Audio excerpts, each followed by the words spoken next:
함께 만들어가는 따뜻한 세상, 라디오 서울 1650.com과 함께 더욱 아름답게 만들어가겠습니다.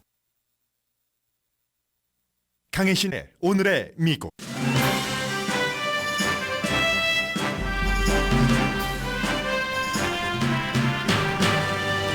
개선 장군으로 어제 공화당 상하원 의원을 만난 트럼프 전 대통령이 오늘은 플로리다주에서 팬덤 정치의 정수를 보여줍니다.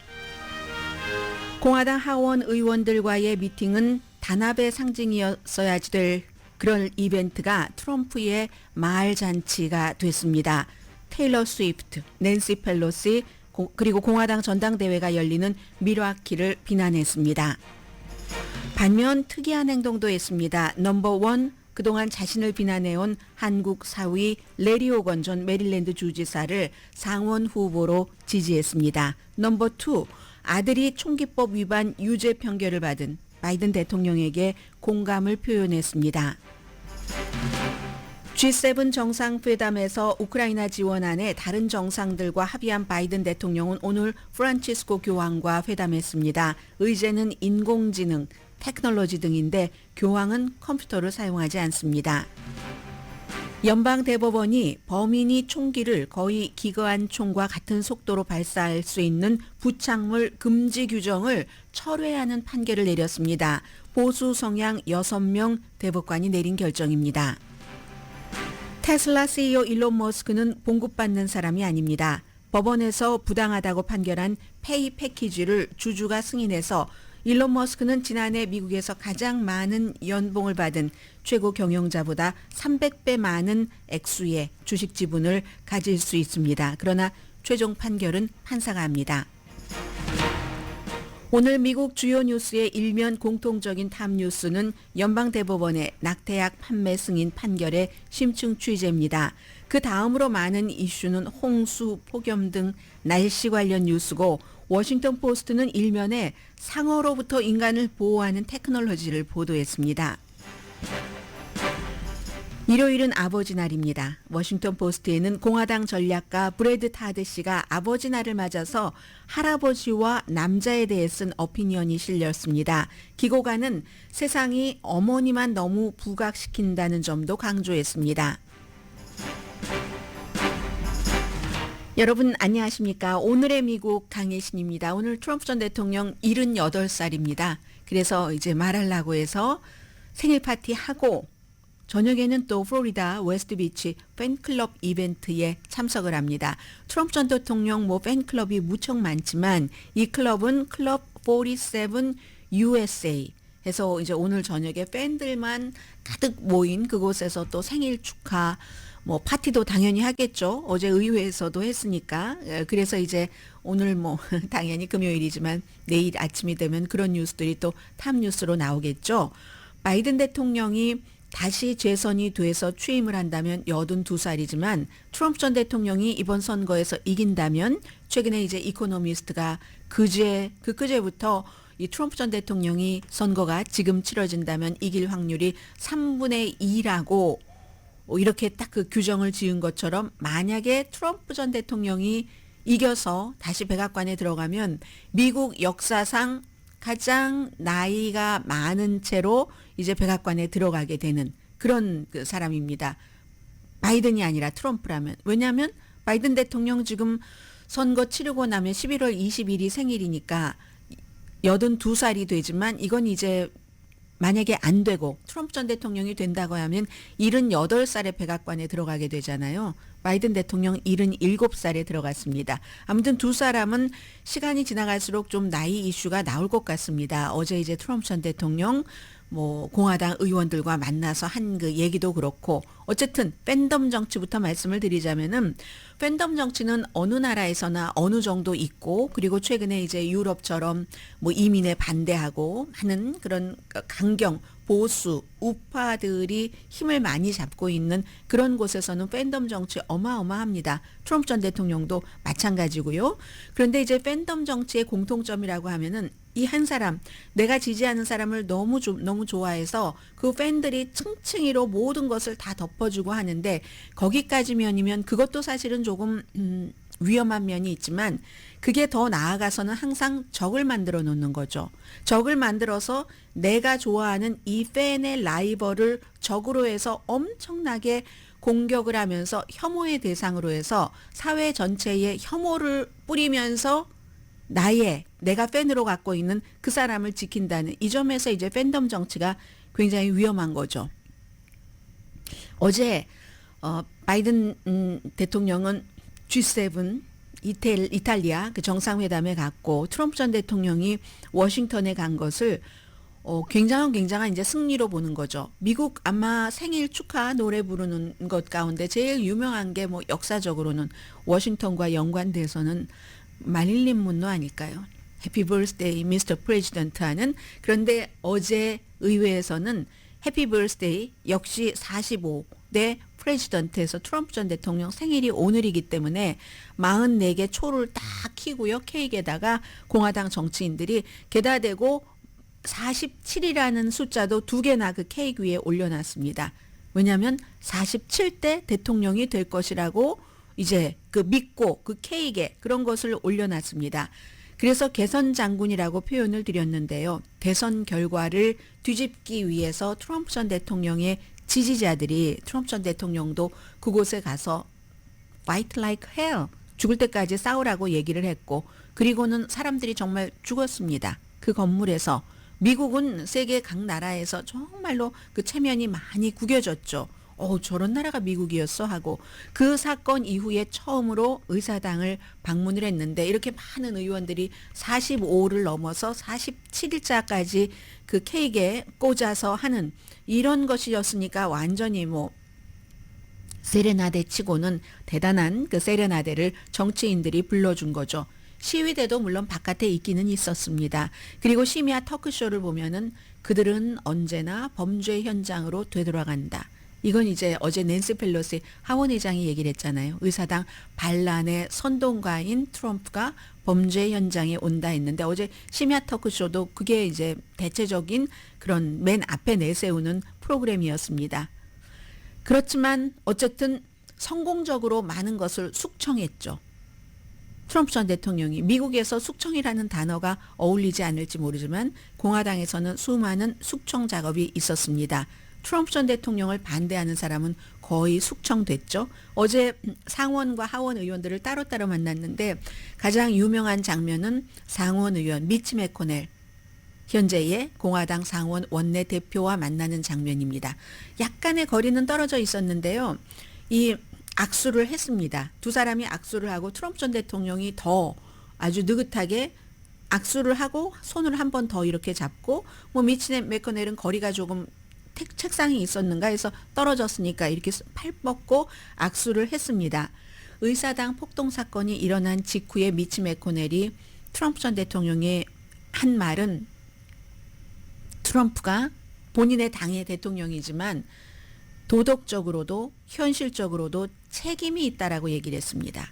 그 이후에 한 번도 말하지 않았습니다. 그 이전 사실은 선거 끝나고 나서 계속 뭐 부정선거라고 외치고 하는 12월 달부터 두 사람은 뭐 전혀 연락이 없었거든요. 그러다가 올해 1월 달부터 시작을 해서 트럼프 전 대통령이 예비선거에서 엄청 뛰어오르고 하니까 미치 매코넬이 내가 트럼프를 공화당의 후보가 되는 거 공식적으로 지지한다라고 얘기를 했습니다. 그러니까 이거는 그야말로 숙청당하지 않고 완전히 트럼프 아래 미치 매코넬이 무릎을 꿇었습니다. 그래서 같은 공화당인 트럼프에 반대한다고 쫓겨나버린 리즈 체니라는 전 그 하원 의원 딕 체니의 딸이 역사가 미치 매코넬과 트럼프 전 대통령의 오늘 악수하는 장면을 shame, 정말 부끄러운 일로 기록을 할 것이다. 이렇게 얘기를 했고요. 미치 매코넬이 트럼프 전 대통령이 뭐 굉장히 칭찬을 했어요. 또 미치 매코넬 뭐 상원에서 영향력을 많이 발휘했고 하니까 미치 매코넬 의원도 오늘 이 의회 방문이 무척 긍정적이었습니다. 수많은 사람들이 기립박수를 엄청 많이 쳤어요. 라고 얘기를 했지만 미치 매코넬은 그래도 그 전에 그 관계 몇 년 동안의 그 관계 민망함 이런 게 있기 때문에 들러리를 선다던가 아니면 그 카메라 옆에서 트럼프 전 대통령 옆에 어떻게 하면 가까이 옆에 붙어보나 이런 행위는 하지 않았습니다. 그런 건 하지 않았고 밋 롬니 후보도 그 자리에 갔다고 하네요. 제가 어제 아침에 보도해 드릴 때는 밋 롬니는 안 간다고 했는데 밋 롬니도 갔고, 그러나 뭐 트럼프와 어떤 교감 같은 것은 없었던 것 같습니다. 중요한 얘기 가운데 하나는 이 방에 부통령 후보가 있다라고 얘기를 했거든요. 그냥 하는 말일 수도 있고 바뀔 수도 있죠, 당연히.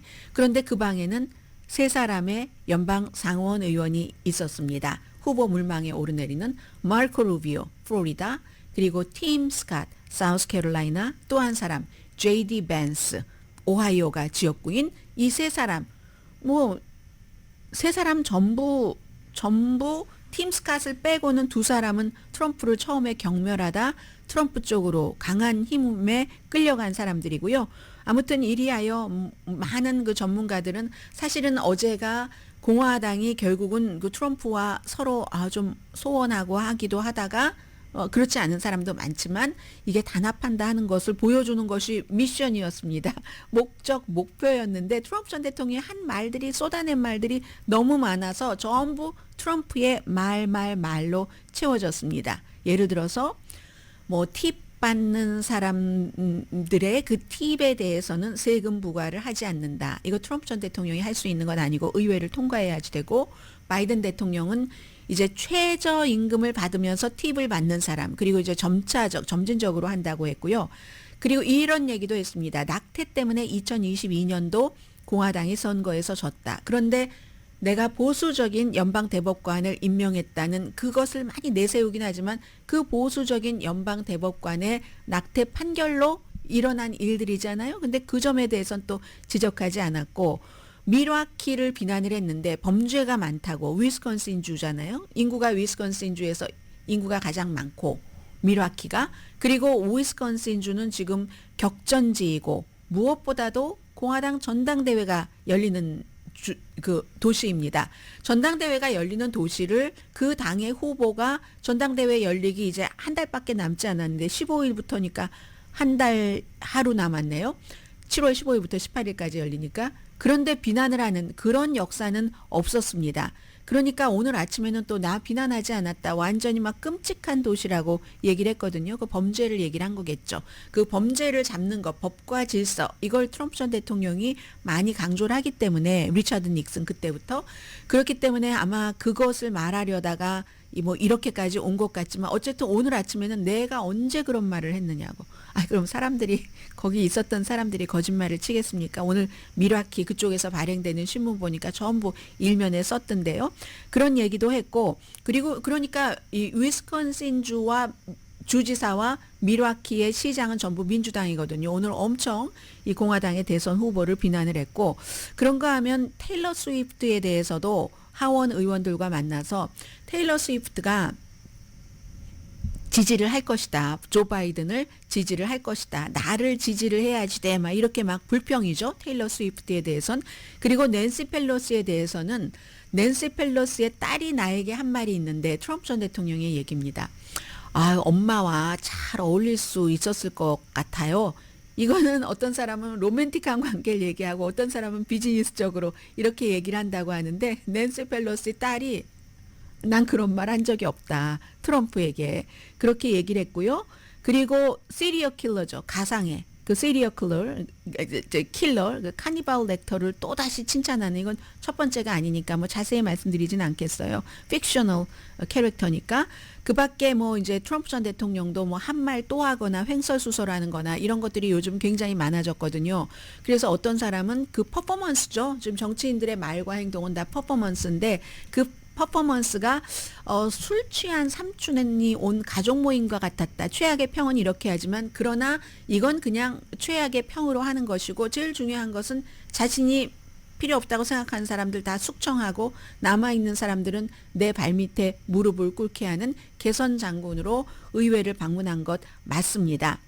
자, 그리고 이제 글쎄요, 밀와키에 대해서는 제가 아직까지는 저만 못 읽어봤는지 모르지만 왜 이렇게 비난을 했을까라고 생각을 해보면, 트럼프 전 대통령도 실수인 줄 아니까 나 그런 말 한 적 없다고 지금 발뺌을 하는 거잖아요. 아마도 어쩌면 그 범죄의 얘기를 하다가 그럴 수도 있고, 트럼프 전 대통령이 만약에 이게 뭐 가택연금이라든가, 왜냐하면 7월 11일이 선거 공판이잖아요. 7월 11일이 되면은 이 스토미 데니엘스 34개 혐의에 대해서 유죄 판결 받은 것에 선고가 내려지는 날이거든요. 그 선고에서 뭐 감옥행이 될 리는 없고 가택연금 내려질 수도 있잖아요. 그러면 어차피 미라키에 못 갑니다. 못 가서 지금 공화당이 플랜 B를 준비를 하고 있죠. 이럴 때는 뭐 요즘은 아주 쉽죠. 당연히 그걸 가지고도 또 다른 어떤 상품성으로 만들 수도 있습니다. 현장에는 못 가고 전부 뭐 가상 미팅 하면 되니까, 줌 미팅 같은 것으로 하면 되니까 그걸 지금 준비를 하고 있다고 하고, 본인이 못 갈 수 있다는 가능성이 있었기 때문에 잠재의식에 그 전당대회장인 미라키를 그렇게 비난할 수 있었던 것 아닌가, 뭐 그냥 저의 상상입니다. 그것도 몇 %는 아마 있지 않을까 하는 상상이고요. 그리고 이제 어제는 이런 말 저런 말들을 많이 했는데, 중요한 것은 다음 주에 마이크 존슨 하원 의장이 트럼프 전 대통령의 집 마랄라고로 갑니다. 그때 이제 정책 같은 것을 조율을 한다고 하거든요. 그런데요, 트럼프 전 대통령이 지금까지 쭉 선거 캠페인을 하는 게 썩어 빠진 민주당과 바이든과 법무부가 내가 너무너무 나는 나처럼 죄 안 짓고 사는 결백한 사람이 없는데 나를 이렇게 저렇게 엮어서 기소를 하고 재판을 하게 하네. 이것으로 선거 캠페인을 삼아왔잖아요. 삼아왔는데 정책이 영 없는 건 아닙니다. 분명한 것 3가지 정도는 있습니다. 관세를 엄청나게 많이 물리게 하겠다. 이 관세를 물리면 물론 미국 사람들이, 소비자가 돈을 많이 내야지 되고 수입업자가 피해보는 것 사실입니다. 그거 아니라고 트럼프 쪽에서 얘기를 해도 그게 맞는 공식입니다. 맞습니다. 그런데 아마도 그렇게 해도 이게 결과적으로 이득이라고 판단을 하는 거겠죠. 그런 관세 문제, 또 하나는 세금 문제는, 세금 문제가 트럼프 전 대통령 들어오고 나서 부자에 대한 감세, 또 법인세 내리고 이런 것 있잖아요. 그게 내년에 다시 검토를 해야 되거든요. 여기서 더 많이 깎아주기를 원합니다. 그것이 또 바이든 대통령과는 반대되는 거고요. 바이든 대통령은 40만 달러 미만 버는 사람한테는 절대로 세금 변화 없는데, 그 이상, 그리고 아주 많이 버는 사람은 적어도 무슨 뭐 여러 가지 뭐 일을 안 하고 버는 불로소득에 대해서 뭐 세금을 더 내야지 된다, 이런 입장이잖아요. 그래서 관세, 세금, 그리고 또 하나 너무 분명한 정책이 있죠. 내가 대통령이 되면은 당장 그날로 내쫓겠다. 이민 정책. 이게 이제 트럼프 전 대통령의 정책이고요.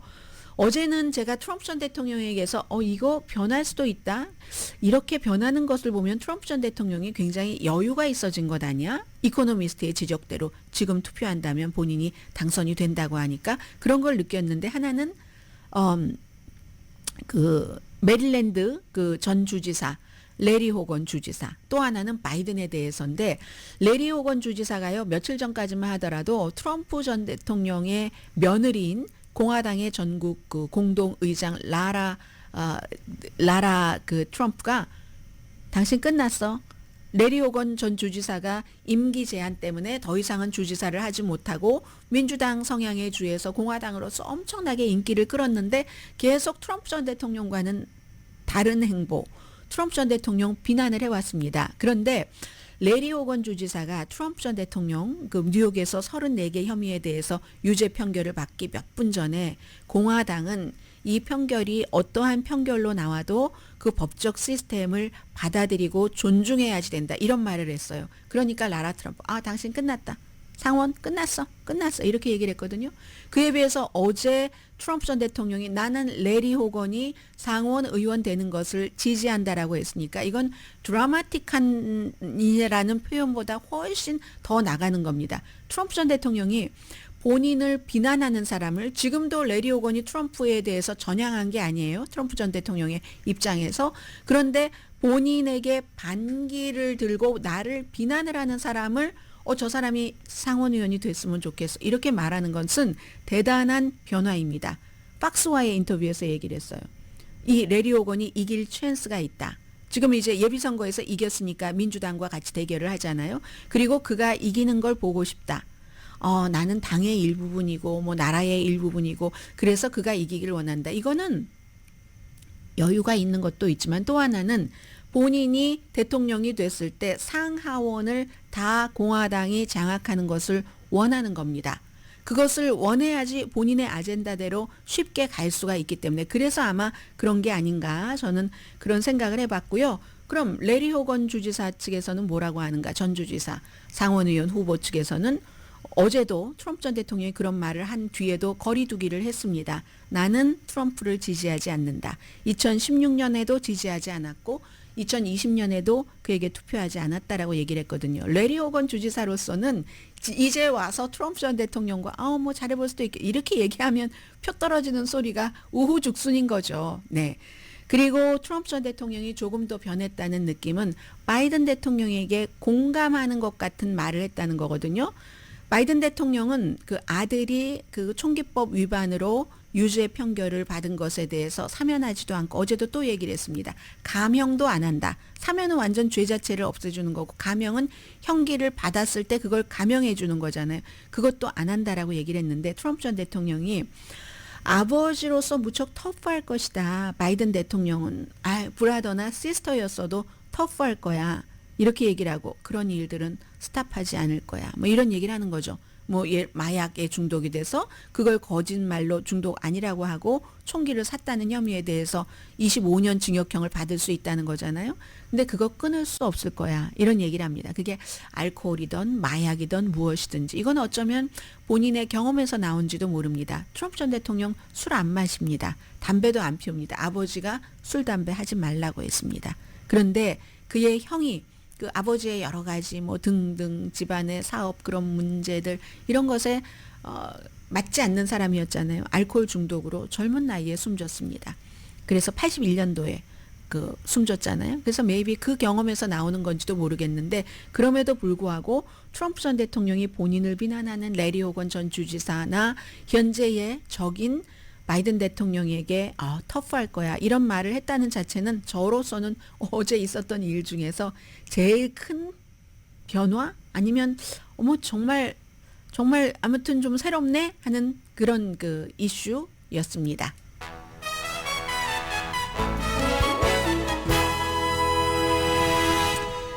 오늘의 미국은 전문가가 추천하는 이민법, 가정법 전문 재인정 종합법률 사무소, 총 20억 달러 승소, 교통사고와 상해 전문 브라이언 타필라와 CG 변호사 그룹, 집융자 홈 에퀴리 라인업 크레딧, 급한 하드머니도 정말 잘하는 융자나라 공동후원입니다.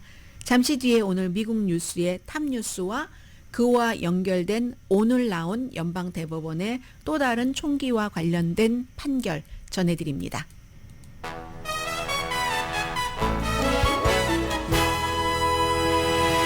라디오 서울 방송 오늘의 미국 듣고 계십니다. 네, 오늘 미국의 공통적인 탑 뉴스는 뒷부분에 전해드리겠지만 G7 정상회담이라든가 낙태라든가 그런 것 등등인데 제가 미라키 저널 센티널 위스콘신에서 발행되는 신문을 봤더니 당연히 트럼프가 미라키를 그야말로 끔찍한 도시라고 얘기를 했다. 앞에 전해드렸으니까 생략하겠습니다. 그게 이제 미라키 저널 센티넬의 탑 뉴스고 워싱턴 포스트 일면에 이 내용이 나왔는데 너무 기사가 길었어요. 보통 이제 워싱턴 포스트나 뉴욕 타임스나 이런 기사가 길이가 길죠.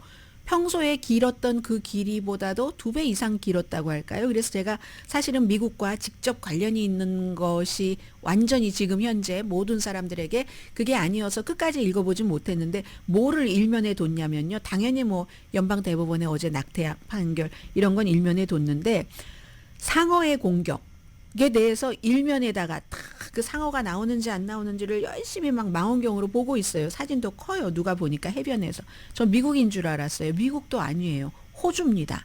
그러면 상어가 인간을 공격한다는 것은 역사로 보면은 고대부터 있었던 일이니까 가장 자연적이고 내추럴하고 많이 일어나는 일은 아니지만 그렇잖아요. 그런데 상어가 오는지를 딱 그 워치해서 그걸 이제 여러 가지 현대의 테크놀로지로 사람이 다치지 않도록 방어를 한다는 겁니다. 야만적인 공격에 대해서 드론을 띄우고요. 바다에다가도 예전에는 그물 쳐놓고 했는데 뭔가 아무튼 테크놀로지 장치를 해놔서 바닷속에 다른 생물은 다치지 않게 하면서도 사람이 다치지 않도록 막는 그런 것들을 아주 구체적으로 취재를 해서 보도를 했거든요. 상어 주간이래요, 지금.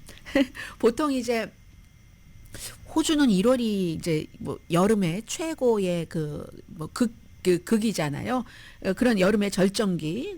그리고 이제 상어 시즌은 8월인데 아무튼 그래서 해변을 강화하는 이런 것들을 뭐 가끔 이제 플로리다주 같은 데서도 나타나고 하잖아요. 근데 호주는 뭐 빛의 나라니까 다 둘러싸인 게 빛이니까 그래서 상어를 인간을 해치지 않게 하기 위해서 상어를 모니터링을 하고 공격하고 예방하고 하는 그런 기술. 근데 여기도 인공지능이 들어갑니다. 그래서 그 인공지능과 드론 기술 같은 것을 너무너무 막 자세히 전문적으로 일면에 보도를 했습니다. 이게 워싱턴 포스트에서 제가 굉장히 오늘 새롭다 이렇게 봤던 신문이고요.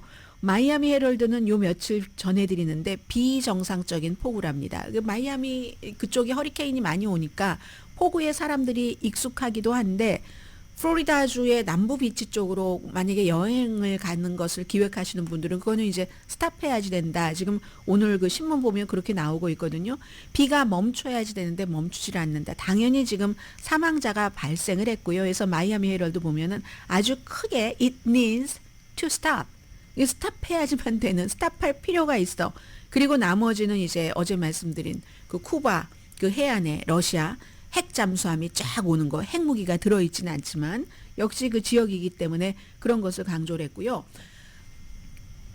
애틀란타 저널 컨스티튜션은 100도가 넘었다면서요. 아우 너무 더우셨겠어요. 그런데 어쩌면 좋죠? 더 나빠질 것이라는데요. 기온이. 저는 로스앤젤레스 지금 6월 말인데도 뜨뜻한 옷을 입고 있는데 이때는 따뜻한 뭐 웜한 이게 아니라 뜨뜻한 뭐 이렇게 표현을 해야지 돼요. 그런데 100도가 넘고 야 이거 완전히 그래서 어떤 분이 공사장에서 일하시는 분인 것 같네요. 그 모자를 쓰신 걸 보니까 물을 드시는데 너무 아무튼 막 땀이 줄줄줄줄 땀이 벌써부터 줄줄 흐른다. 그런데 이거보다 더 나빠진다고 하니 어쩌면 좋아? 아이들도 이 우통을 벗고 무슨 근처에 막 분수대 같은 데서 물장난을 하고 금을 먹고 하는 그런 장면이 이제 애틀란타 저널 컨스티튜션의 일면에서 눈에 띄는 겁니다. 그 밖에는 뭐 예를 들어 월스트리트 저널 같은 경우는 테슬라 인베스터들 뭐 테슬라에 대해서는 잠시 뒤에 말씀을 드리겠고 역시 제가 지금 전해드린 이 모든 뉴스들 전부 낙태는 앞에 전했습니다. 그 얘기는 조금 뒤에 전해드리겠고요. 이 사진 좋네요. Look up in the sky. It's a bird, it's a plane, it's 하고 점점점 됐는데 G7 정상들이 뭐 유럽의 지도자들과 함께 이탈리아에서 그 바이든 대통령은 또 유일하게 선글라스 꼈네요. 워낙에 본인의 시그니처니까요. 눈도 보호해야지 되고. 하늘을 이렇게 바라보는 거예요. 그런데 그 세계의 가장 부자 나라의 지도자들이 하늘을 이렇게 바라보니까 좀 천진해 보이기도 하고 하잖아요. 근데 보니까 이제 뭐라고 하죠? 이분들이 무엇을 받느냐? 비행기도 아니고 뭐 새도 아니고 뭔가 이렇게 그 하늘에서 뭐 이렇게 G7 정상회담을 맞이해서 뭔가 보여주는 그런 것들 있잖아요. 이제 뭐 그런 그 전문가들의 어떠한 퍼포먼스 같은 것이었다고 하고 역시 월스트리트 저널도 월스트리트 저널답게 우리는 다 잊어버리고 있는데 에반 조스코비치라는 월스트리트 저널의 기자인데 취재하러 러시아에 갔다가 뭐 스파이 혐의로 잡혔고 2월 달에 체포됐는데 이제서야 기소했어요. 제대로 이제 재판에 넘기겠다는 그분이 이제 사진이 일면에 나왔고요. 그리고는 이제 대부분 그다음에 이제 이 연방 그 낙태에 대해서 전해드리겠습니다. 많은 신문이 일면에 실었는데 특히 워싱턴 포스트의 경우는 두 개나 실었어요. 그러니까 앞에 호주 상어 이거 빼고는 두 가지의 기사를 연방 대법원이 낙태약을 지금 그대로 팔 수 있도록 한다 하는 게 두 가지 기사인데 저는 어제 여러분들께 전해드렸고 어제 제가 전해드리면서 미흡하지 않을까 방금 나와서 했는데 그래도 뭐 전해드릴 만한 내용들은 다 전해드렸더군요. 아무튼 만장일치로 9대 0으로 이제 그 낙태약은 계속 그 팔아라 하는 그런 대부분이 만장일치의 판결을 내렸다 하는 건데 여기에 대해서 하나만 어제 전해드리지 못한 것을 덧붙인다면 선거에 영향을 미친다는 겁니다. 그래서 이번 대통령 선거에 워싱턴 포스트가 두 가지로 기사를 나눠서 취재를 한 거죠. 왜냐하면 이게 만약에 트럼프 전 대통령이 지금으로서 확률이 높다고 하니까 당선이 된다면 트럼프 전 대통령이 현재는 낙태에 대해서 세게 말하지 않잖아요. 인기 없는 이슈인 걸 아니까. 그런데 그가 또 대통령이 되고 나면 지지 기반을 강화하기 위해서 미페프리스톤 접근을 제한할 가능성이 있다는 겁니다.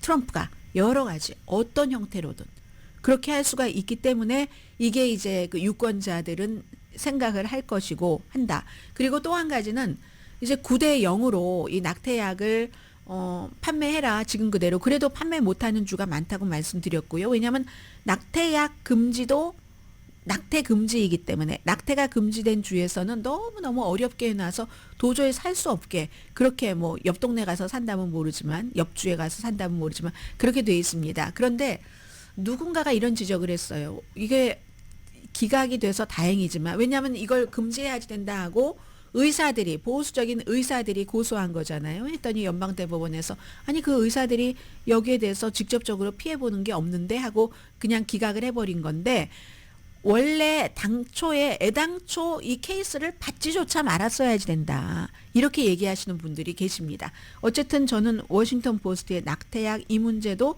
트럼프 전 대통령이 당선되고 나면은 뭔가 또 이슈가 될 수 있구나 하는 그 정치적인 그 감각 있잖아요. 신문마다 다 잘하는 게 따로 있습니다.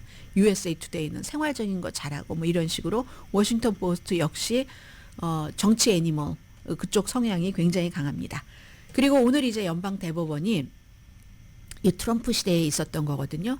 그것을 철회하는 판결을 내렸습니다. 근데 트럼프 시대에 어떤 그런 것이었냐면 총기의 부착물을 금지하는 것. 이것을 알코올, 담배, 총기, 폭발국의 결정이었거든요. 당시에 왜 근데 이런 결정을 내릴 수밖에 없었는가. 여러분들 기억나세요? 2017년도 트럼프 전 대통령 임기 첫 해입니다. 그때 라스베가스에서 저기 호텔에서 아래서 뮤직 페스티벌 있는데 사람들을 향해서 막 호텔 문에서 총 쏴서 60명 숨졌죠. 그게 미국의 그 대량 살상에서 가장 많이 사람들이 숨진 겁니다. 그 호텔 위에서. 그런데 그 사람이 막 여러 가지 부착물을 많이 붙여서 따다다다다다 속도를 굉장히 높였다고 하잖아요.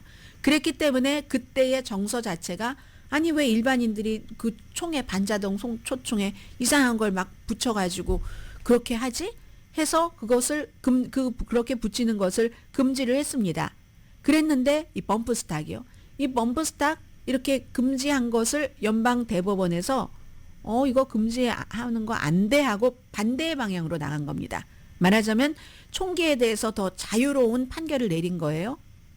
항상 최근에 연방 대법원이 6대 3으로 보수가 6으로 확보가 된 뒤에 총기에 대해서 내렸던 판결처럼 그렇게 된 거예요.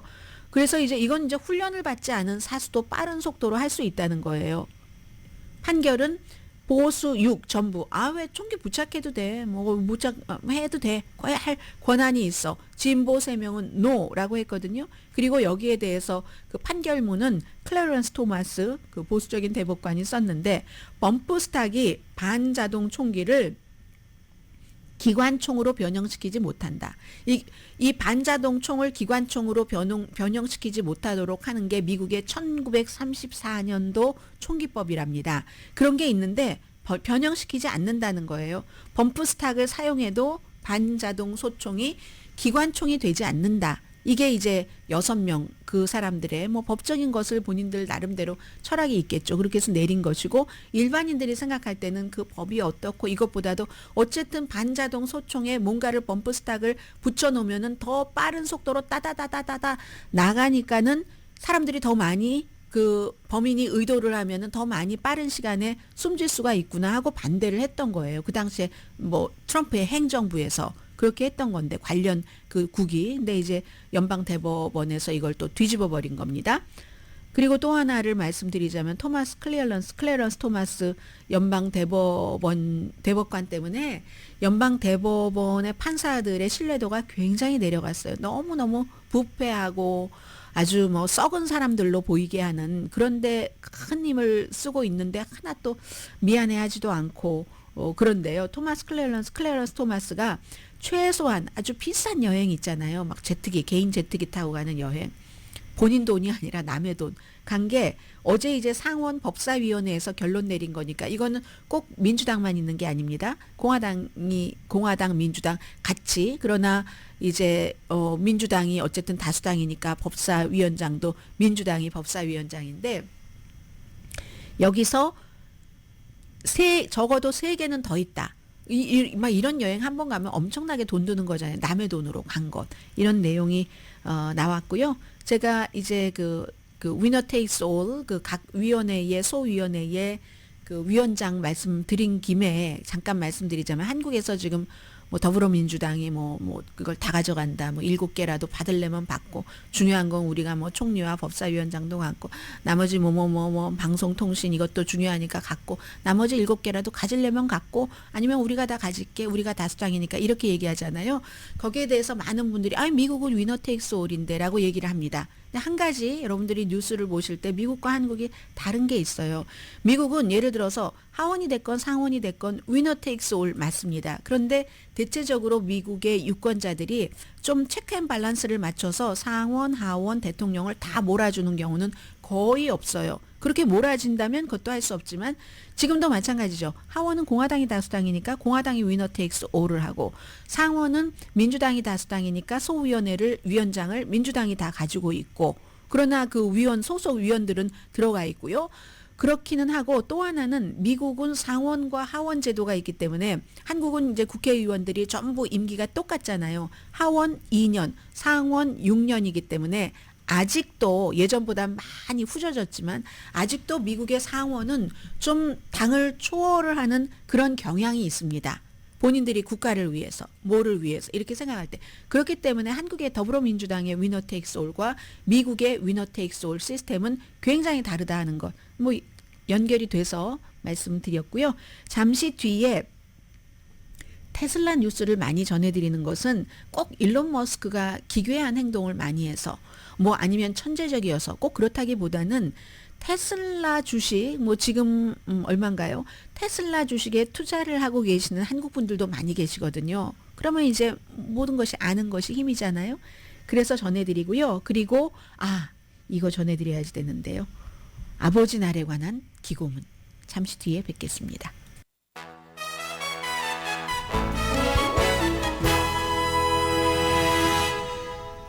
오늘의 미국은 전문가가 추천하는 이민법, 가정법 전문 재인정 종합법률사무소, 총 20억 달러 승소, 교통사고와 상해 전문 브라이언 타필라와 CG 변호사 그룹, 집융자 홈에퀴리 라인 오브 크레딧, 급한 하드머니도 정말 쉽게 잘하는 융자나라 공동후원입니다.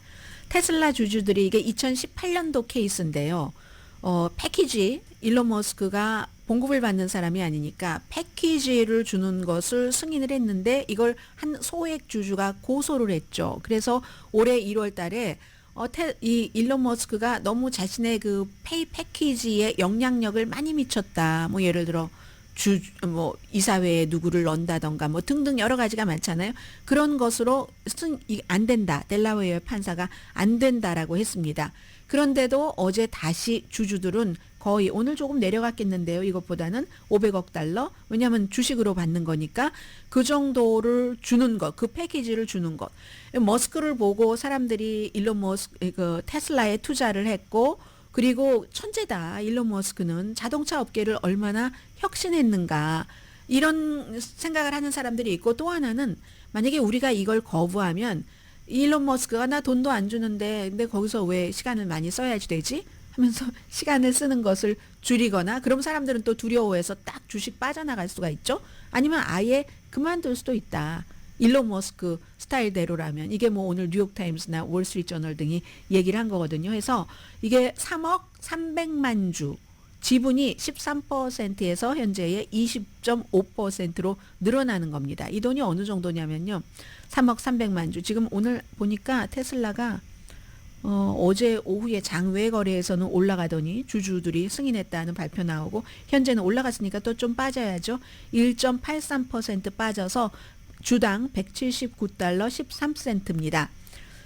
지난해 미국의 탑 돈을 버는 보스가 번 돈의 300배다. 이거 BBC 방송이 계산을 해놓은 겁니다. 그리고 델라웨어 법원에서 그런 판결이 나오니까 그 이후에 이 일론 머스크가 아유 우리 법인을 델라웨어에서 텍사스로 옮겨야지 돼. 뭐 이것도 승인을 받았다고 하고요. 했더니 hot damn, I love you guys. 너무너무 고맙다고 이렇게 딱 승인을 해주고 나서 일론 머스크가 얘기를 했습니다. 그런데요. 주주의 이 투표는 구속력이 없습니다. 델라웨어 판사가 여자 판사였거든요. 당시에 이 델라웨어 판사가 본인이 해놓은 판결을 뒤집을 가능성이 그다지 많지는 않다고 보는데 그 다음에 어떻게 진행될지 모르겠어요. 왜냐하면 이 주주 그 테슬라 주주의 또 이 돈이 너무 많아. 나 이 돈 싫어. 이렇게 많이 주는 거 하고 반대하는 사람들의 변호팀이 이제 언젠가요? 7월 초에 판사와 만난답니다.